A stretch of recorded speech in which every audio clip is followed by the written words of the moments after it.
street party side.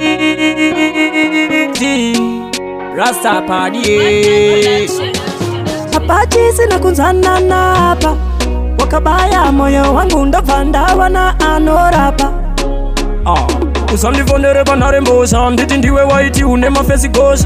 Uwave kundiudza kuti sikukosha, manje kwandiri soso hazina kukosha. Ndiwe wakandibuka uchindipozera Lexi yangu, ndikarangarira nguva yangu yawakandipedzera Lexi yangu, manje zvafara Lexi yangu, Apache sina kunzana napa, apache sina mukana Lexi yangu, manje zvafara Lexi yangu, Apache sina kudana napa, apache sina mukana Lexi yangu.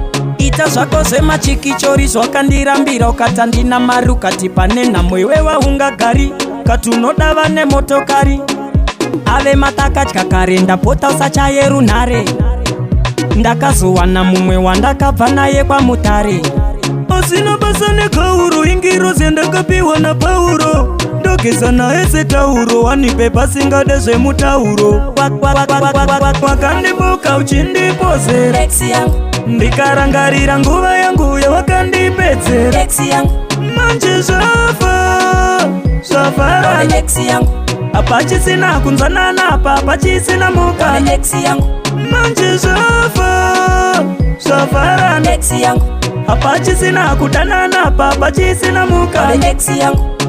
yamanga muchingoita yamanga muchingoita itai yatanga tichingoita toita usandivonere panarembosha, nditi ndiwe waiti une mafesi gosha.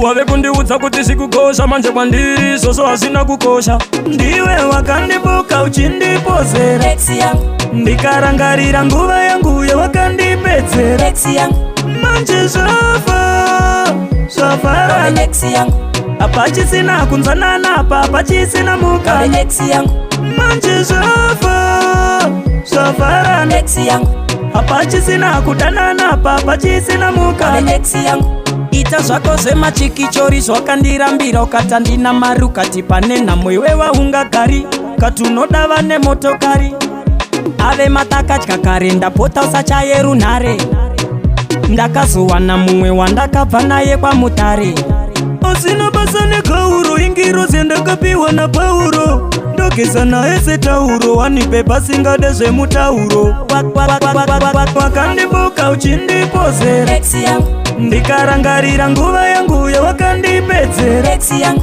manje zvafara Lexi yangu, apache sina kunzana napa, apache sina mukana Lexi yangu, manje zvafara Lexi yangu, apache sina kudana napa, apache sina mukana Lexi yangu, apache sina kunzana napa, Lexi yangu, wakabaya moyo wangu ndavanda na anorapa Lexi yangu, yamanga muchingoita Lexi yangu, yatanga tichingoita